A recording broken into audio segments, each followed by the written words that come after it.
A finales de los 80 y en los 90, figuras como Darryl God Whiting, Killa Cam y Kenneth Supreme McGriff dominaron las escenas de la droga de Nueva York y del noreste, estableciendo notorias reputaciones en el comercio de la cocaína crack.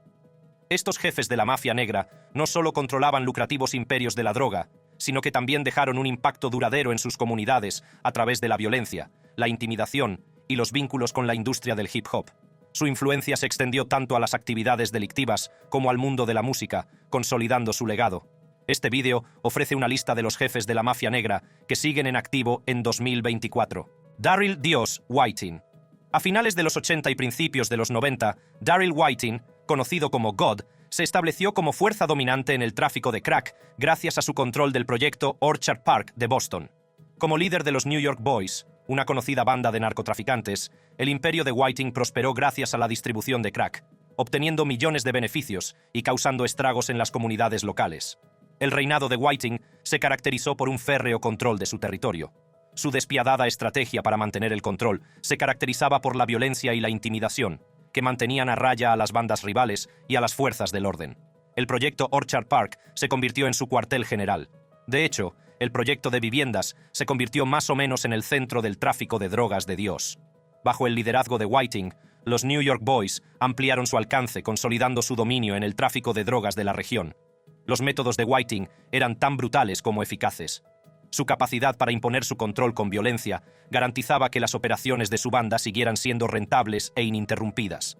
Su influencia se extendió incluso más allá de Boston, afectando a los mercados de la droga y a las actividades delictivas de todo el noreste. Hablando de cabecillas del crimen neoyorquino, ¿ha oído hablar de Killa Cam? Sí, el rapero. Killa Cam. Cameron Giles, alias Killa Cam, surgió en Harlem durante la epidemia de crack de finales de los 80 y principios de los 90. Aunque se le conoce sobre todo por su éxito en la industria musical, especialmente en el hip hop, sus primeros años de vida estuvieron estrechamente relacionados con el tráfico de drogas. Supuestamente, Cameron tenía conexiones con operaciones de narcotráfico en Harlem. En esencia, el ascenso de Cameron en la industria musical está inextricablemente ligado a su temprana implicación en el tráfico de drogas de Harlem. Esto es bastante decepcionante si se tiene en cuenta que también era la estrella de su equipo de baloncesto en el instituto y que ocupaba el puesto 25 del país en la promoción del 94. Tenía todo el potencial para triunfar. Tenía todo el potencial para triunfar en el deporte, pero su camino le llevó en otra dirección. Aunque Killa Cam era un rapero activo en la industria del hip hop, Bimmy Anthony tenía un enfoque más sutil en el tráfico de drogas y en la industria del hip hop. Bimmy Anthony, James Anthony, también conocido como Bimmy, fue miembro del Supreme Team, una de las bandas de narcotraficantes más conocidas de Nueva York. Durante la epidemia de crack, el equipo Supreme, dirigido por Kenneth Supreme McGriff, fue tristemente célebre por su despiadado control de la distribución de drogas en Queens y su importante papel en la crisis del crack de los años 80 y 90. Anthony, como pieza clave del equipo Supreme, estaba profundamente arraigado en el tráfico de drogas, lo que contribuyó en gran medida a la notoria reputación de violencia y control de la banda. A pesar de la constante amenaza de la violencia y de las fuerzas del orden, el tiempo que Anthony pasó en el equipo Supreme fue un periodo de intenso aprendizaje. Perfeccionó sus habilidades de negociación, estrategia y liderazgo, rasgos que más tarde resultarían inestimables en su carrera musical. Sin embargo, la vida en la calle estaba llena de peligros, y la presión de las fuerzas del orden iba en aumento a medida que la epidemia de crack alcanzaba su punto álgido. En este crisol de delincuencia y supervivencia se forjó el carácter de Bimmy Anthony. Su temprana participación en el Supreme Team no fue solo un capítulo de su vida, sino una base que influiría en sus proyectos futuros. A medida que los años 80 se acercaban a su fin, Anthony empezó a ver el final. El mundo de la calle se estaba volviendo cada vez más peligroso y sabía que era necesario un cambio. Se convirtió en manager de varios artistas y aprovechó sus antiguos contactos para abrirse camino en el mundo del espectáculo. Sí, dio el salto a la gestión musical, pero el pasado de Anthony como miembro de la banda de narcotraficantes Supreme Team sigue siendo una parte importante de su identidad. Hablando del equipo Supreme, la persona más peligrosa de esa banda era el propio líder de la misma, Kenneth Supreme McGriff. Kenneth Supreme McGriff. McGriff no era un matón de pacotilla. Era el capo del Supreme Team, un imperio de la droga con sede en Queens que inundó las calles de crack durante el brutal apogeo de la epidemia de crack. No se trataba solo de marcar las esquinas. McGriff buscaba supuestamente la legitimidad a través del hip hop, blanqueando su dinero sucio a través de sellos como Murder Inc. Records. Era tan influyente que incluso cuando entró en prisión, el control de su imperio no se aflojó entre rejas. Las organizaciones criminales de McGriff sembraron su legado mucho más allá de su propia acción, deformando el tejido mismo de las comunidades que controlaban. La música que glorificaba la violencia podía no haber sido escrita por ellos, pero se alimentaba de su dinero sucio para blanquear su imagen o hacerla popularmente aceptable. El reino del terror de Kenneth Supreme McGriff era conocido por su violencia despiadada. Más allá de las drogas y el blanqueo de dinero, la reputación de McGriff estaba impregnada de derramamiento de sangre. Solo en 2001, presuntamente pagó $50,000 para eliminar a 2 rivales. En 2007, fue condenado a cadena perpetua por asesinato a sueldo, pero la violencia no se detuvo ahí. McGriff también ha sido relacionado con el asesinato de Jam Master J, miembro de Run DMC, y con el intento de asesinato del rapero 50 Centavos. Estas acusaciones dibujan el retrato de un hombre que gobernaba mediante el miedo y la intimidación, dejando un rastro sangriento a su paso. Una persona que también estaba en la escena del hip hop, como McGriff, era Haitian Jack, pero era más bien discreto. Jack Haitiano. Haitian Jack, conocido por su larga lista de actividades delictivas relacionadas, se hizo tristemente famoso por su implicación en el tráfico de drogas y la extorsión, y también tuvo relación con el mundo de la música. En la década de 1990, el nombre de Haitian Jack se vinculó con frecuencia al lado más oscuro de la industria del hip hop. Sus actividades delictivas iban más allá del tráfico de drogas y se extendían a la extorsión y otras actividades ilícitas. Las conexiones de Jack con figuras prominentes del mundo de la música le proporcionaron una posición ventajosa única que le permitió influir y manipular a la élite de la industria mientras perseguía sus objetivos delictivos. Uno de los aspectos más notorios del legado delictivo de Jack es su presunta implicación en el asesinato a tiros del rapero Tupac Shakur en 1994. Este sonado incidente, que se produjo durante un robo en un estudio de grabación, se convirtió en un momento crucial de la rivalidad entre la costa este y la costa oeste del hip hop. Aunque Jack nunca fue acusado formalmente en relación con el tiroteo, su nombre quedó asociado al ataque, lo que cimentó aún más su temida reputación tanto en los círculos criminales como en los musicales. A pesar de su importante repercusión durante su apogeo, Haitian Jack ha permanecido en gran medida fuera de la escena pública. En los últimos años, las notorias conexiones y actividades delictivas de Haitian Jack se han visto reflejadas en otra figura influyente del mundo del crimen organizado. Su nombre es Fat Cat Lorenzo. Lorenzo Gato Gordo Nichols. Lorenzo Nichols dominaba la escena de la droga en Queens, con una presencia formidable, y dirigía una de las mayores y más influyentes operaciones de tráfico de cocaína. Su cuartel general, Big Mac's Deli, servía como centro neurálgico de sus operaciones, una tapadera legítima para sus actividades ilícitas. La charcutería, heredada de su entonces suegro, proporcionaba la tapadera perfecta para el creciente imperio de Nichols. A pesar de sus actividades delictivas, Nichols mantenía una personalidad compleja. Para algunos, era un despiadado capo de la droga, mientras que para otros era un líder carismático que inspiraba lealtad y respeto. Su doble naturaleza le permitió navegar con facilidad por las traicioneras aguas del submundo criminal, consolidando su posición como una de las figuras más poderosas del tráfico de drogas de Queens. Nichols estuvo en el centro de la epidemia de crack que asoló la ciudad de Nueva York. La extensa red de su organización fue la responsable de inundar las calles de cocaína, lo que tuvo un impacto significativo en la crisis de la droga de la ciudad. En su apogeo, la organización de Nichols era una máquina bien engrasada, cuyas operaciones se extendían mucho más allá de los confines de Queens. La red era enorme y abarcaba una amplia gama de individuos que desempeñaban diversas funciones en la cadena de distribución. Desde traficantes callejeros hasta lugartenientes de alto rango, cada miembro de la organización era cuidadosamente seleccionado e investigado para garantizar su lealtad y competencia. La operación de Nichols era conocida por sus violentos métodos de control y sus profundos vínculos con otras facciones delictivas. Su forma de mantener el control era agresiva y estratégica, lo que garantizaba el dominio de su organización en el tráfico de drogas. La brutalidad asociada a su banda y su capacidad para superar a sus rivales les convirtió en una presencia temida en el submundo criminal de la ciudad. A pesar de la envergadura de su empresa criminal, la historia de Nichols dio un giro dramático con su detención y condena a cadena perpetua, declarado culpable de graves cargos, entre ellos tráfico de drogas y conspiración. Nichols cumple ahora cadena perpetua. El caso de Nichols fue similar al de Guy Fisher, que tuvo un desenlace parecido al de Nichols. Guy Fisher. El ascenso de Guy Fisher comenzó a principios de la década de 1970, cuando se convirtió en líder del Consejo, una influyente organización delictiva afroamericana que ejercía un poder considerable en el comercio de heroína de Harlem. La perspicacia estratégica de Fisher y su implacable aplicación de la ley consolidaron la posición del Consejo como actor clave en el tráfico de heroína, lo que le generó una riqueza y una influencia considerables. Las actividades delictivas de Fisher no se limitaron al tráfico de drogas. Bajo su dirección, el Consejo estaba implicado en toda una serie de actividades ilícitas, como el crimen organizado y los delitos violentos. Las operaciones de Fisher controlaban totalmente las redes de distribución de drogas de Harlem.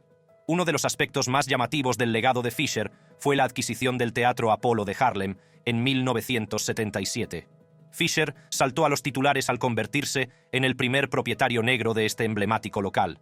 Fue un movimiento muy audaz por su parte, porque la compra del Teatro Apollo no era solo un logro financiero, sino un símbolo de la gran influencia y estatus de Fisher dentro de la comunidad, y atrajo muchas miradas hacia él. El imperio de Fisher se enfrentó a un importante escrutinio cuando las fuerzas del orden intensificaron sus esfuerzos para combatir el crimen organizado. Las investigaciones sobre las operaciones del Consejo culminaron en un juicio de gran repercusión que sacó a la luz todo el alcance de las actividades delictivas de Fisher en 1984. Fisher fue declarado culpable de múltiples cargos graves, entre ellos asociación ilícita, tráfico de drogas y asesinato. Fisher fue condenado a cadena perpetua sin posibilidad de libertad condicional, lo que supuso un dramático final para su reinado como señor del crimen. Su cadena perpetua fue conmutada en 2020, cuando fue puesto en libertad gracias a un indulto médico.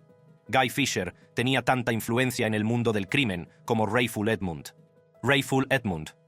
Si el nombre de Rayful Edmund te suena, probablemente sea por la repercusión que tuvo en el tráfico de drogas en Washington, D.C. a finales de la década de 80. Desde las sombras de los bajos fondos de la ciudad, Edmund pronto se estableció como una de las figuras más formidables del tráfico de cocaína, orquestando una vasta y sofisticada red que dejó una profunda huella en las calles de la capital. En la cúspide de su poder, Edmund controlaba una extensa operación de distribución que se extendía por todo Washington, D.C., transformando la ciudad en un eje central del mercado nacional de cocaína. Su organización era una maravilla entre las empresas criminales, especialmente por su extensa red de traficantes y correos que transportaban con eficacia cantidades masivas de cocaína por toda la ciudad con regularidad. Las operaciones de Edmund no solo dominaban la escena local de la droga, sino que también hicieron importantes incursiones en otras grandes ciudades, expandiendo su influencia mucho más allá de D.C. Edmund se caracterizaba por su opulencia y brillantez estratégica. Conocido por su extravagante estilo de vida, alardeaba de su riqueza con coches de alta gama, joyas ostentosas y casas de lujo, todo ello mientras mantenía un férreo control de su imperio criminal. Sus conexiones con los cárteles de la droga colombianos también fueron fundamentales, ya que le permitieron asegurarse grandes suministros de cocaína y garantizar que su red de distribución se mantuviera bien abastecida.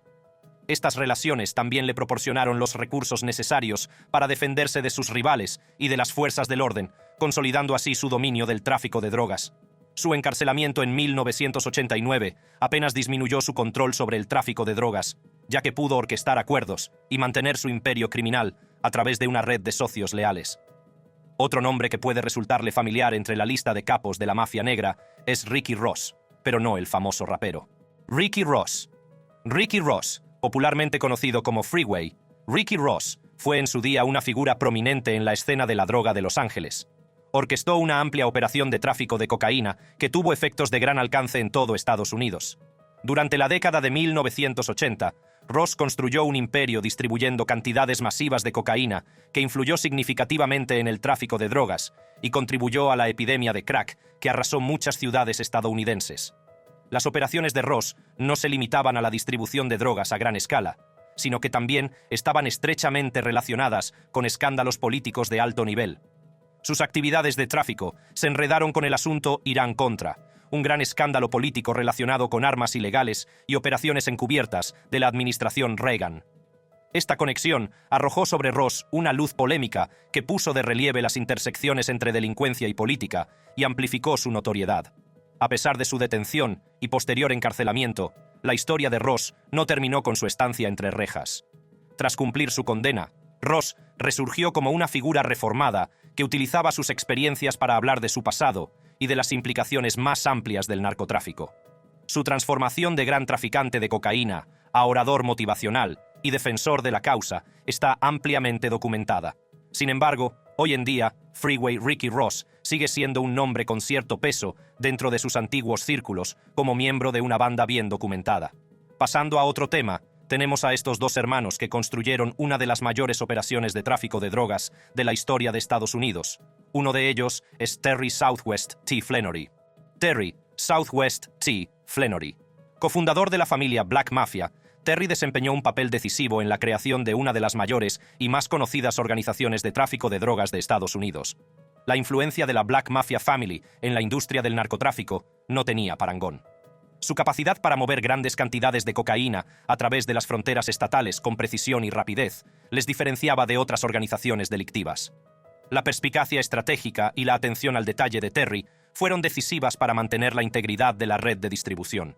Implementó protocolos estrictos para la comunicación y el transporte, minimizando el riesgo de interceptación por parte de las fuerzas de seguridad. A principios de la década de 2000, la Black Mafia Family, también conocida como BMF, llevaba a cabo extensas operaciones centradas en la distribución de grandes cantidades de cocaína por todo el país. Su alcance iba mucho más allá de los mercados tradicionales de la droga, ya que también realizaban importantes actividades de blanqueo de dinero.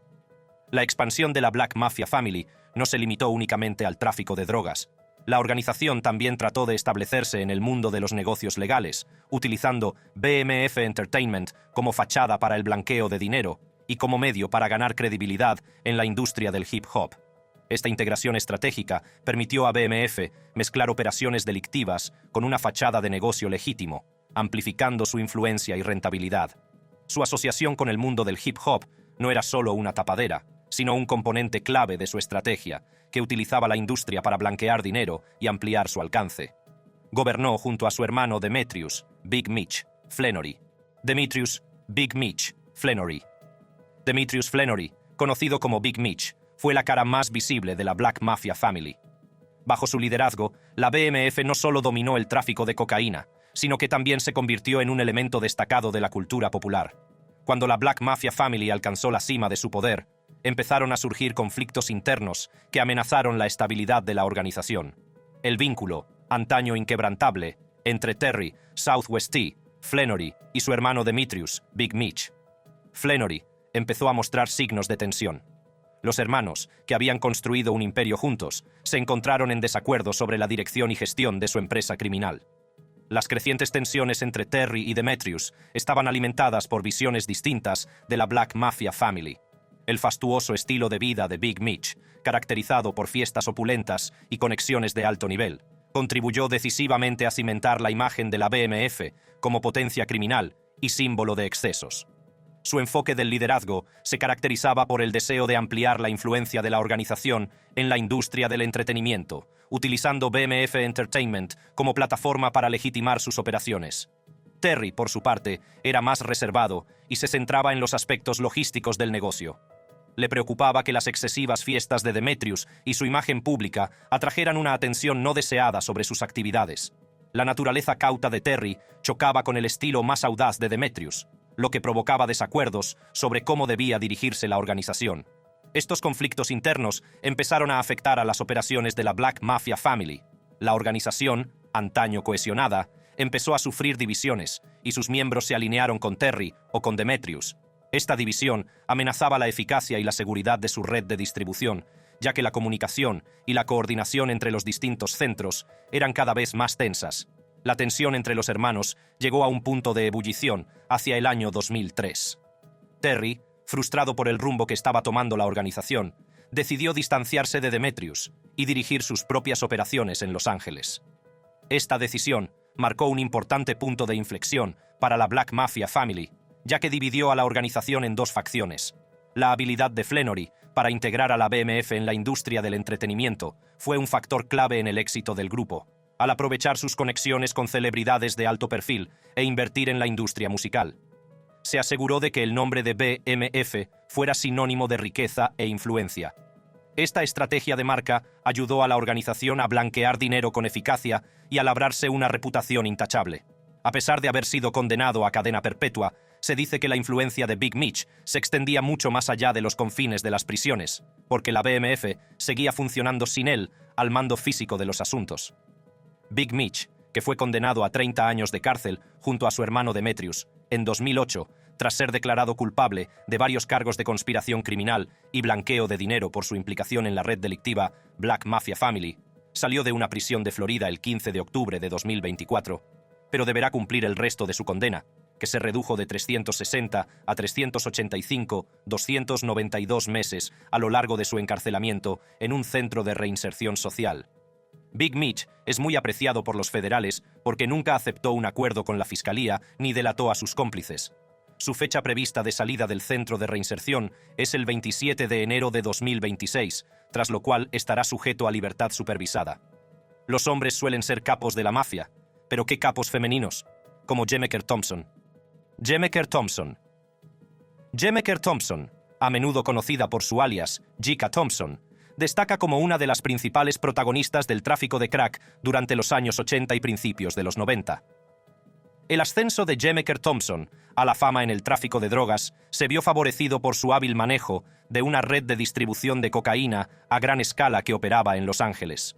Su organización era famosa por su eficacia y su amplio alcance. En su mejor momento, dirigía una operación que abarcaba varios niveles de distribución.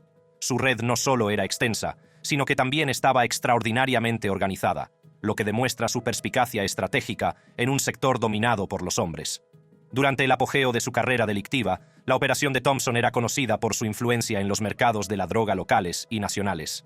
La organización de Thompson era responsable de un importante volumen de cocaína crack que contribuyó a la crisis generalizada que afectó a comunidades de todo Los Ángeles y más allá. A pesar de sus logros delictivos, la carrera de Thompson acabó sufriendo un dramático parón con su detención y posterior encarcelamiento. Cumplió una larga condena por su implicación en el tráfico de drogas y su estancia en prisión se caracterizó por importantes batallas legales y la atención de los medios de comunicación. Teniendo en cuenta la notoriedad de su caso, pocos pueden negar la influencia de Jemeker Thompson en el mundo criminal de Los Ángeles. Tenía casi la misma influencia que Jeff Fort en Chicago. Jeff Fort, el famoso fundador de la banda callejera El Rooks, dejó su impronta como figura temible en los bajos fondos de Chicago, o Chirac, como se conoce a veces. Chirac es un ingenioso juego de palabras que combina Chicago e Irak. Chirac se utiliza para referirse al lado violento de Chicago, en referencia al Irak, devastado por la guerra.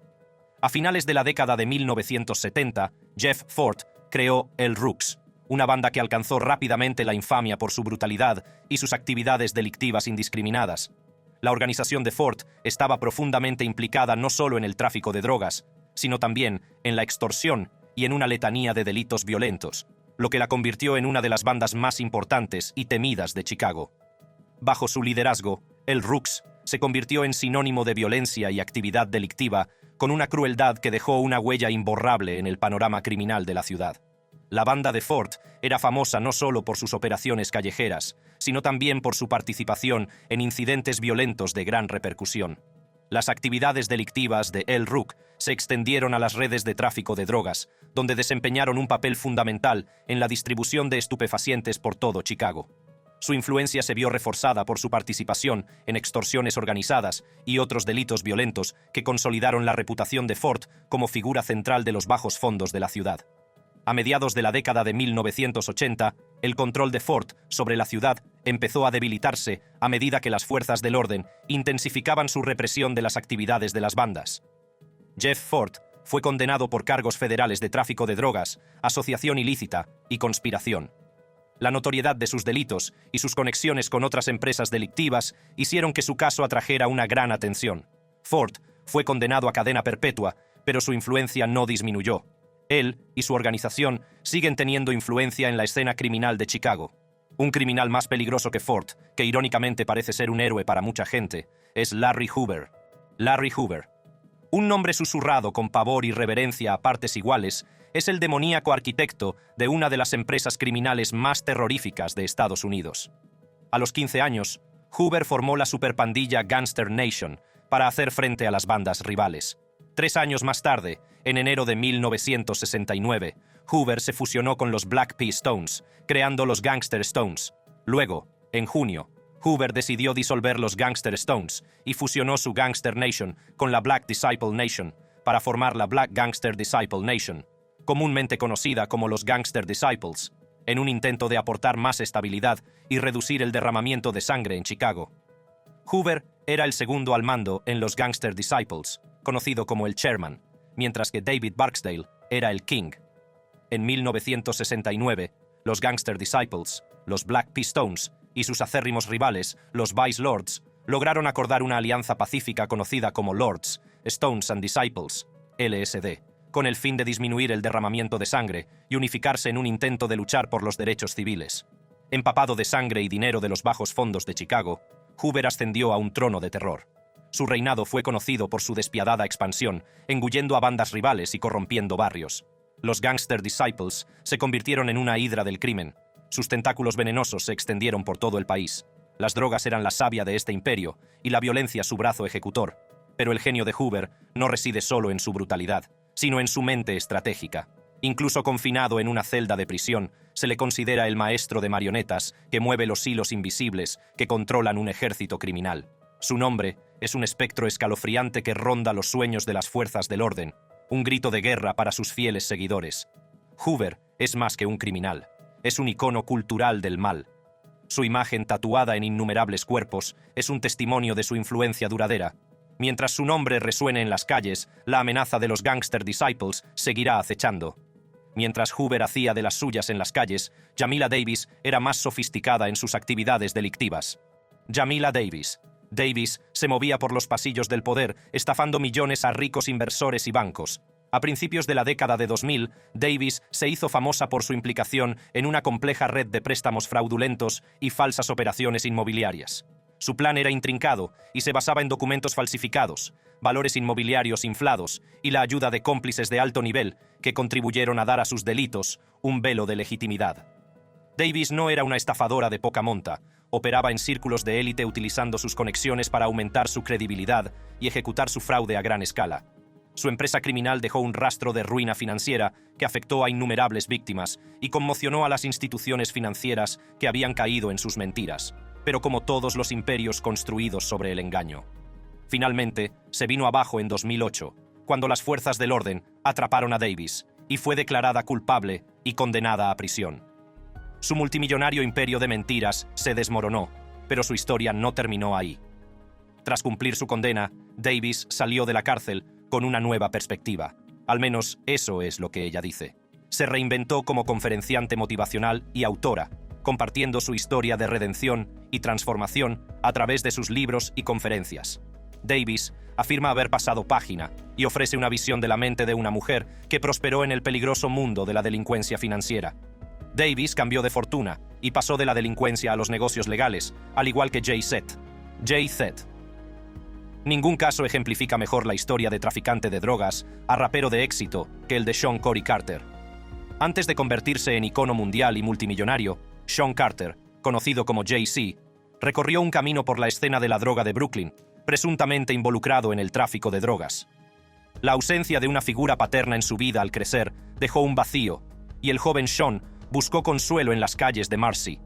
Allí conoció por primera vez el mundo del tráfico de drogas, una dura realidad para muchos en su comunidad durante la epidemia de crack de los años 80. La seducción del dinero rápido y la necesidad de mantener a su familia le llevaron al negocio, donde aprendió rápidamente los trucos del trapicheo. Durante su juventud, Jay-Z participó en la economía callejera de Brooklyn, lo que influyó mucho en su música. A pesar de su éxito y de su imagen pública de refinado hombre de negocios, los rumores y las historias sobre el pasado de Jay-Z siguen circulando. Estas historias añaden un aire místico a su personalidad. Su empresa de hierba, Monogram, tampoco ayuda a esa imagen limpia. Así llegamos al final de la lista. Si te ha gustado, haz clic en cualquiera de las tarjetas que aparecen en tu pantalla.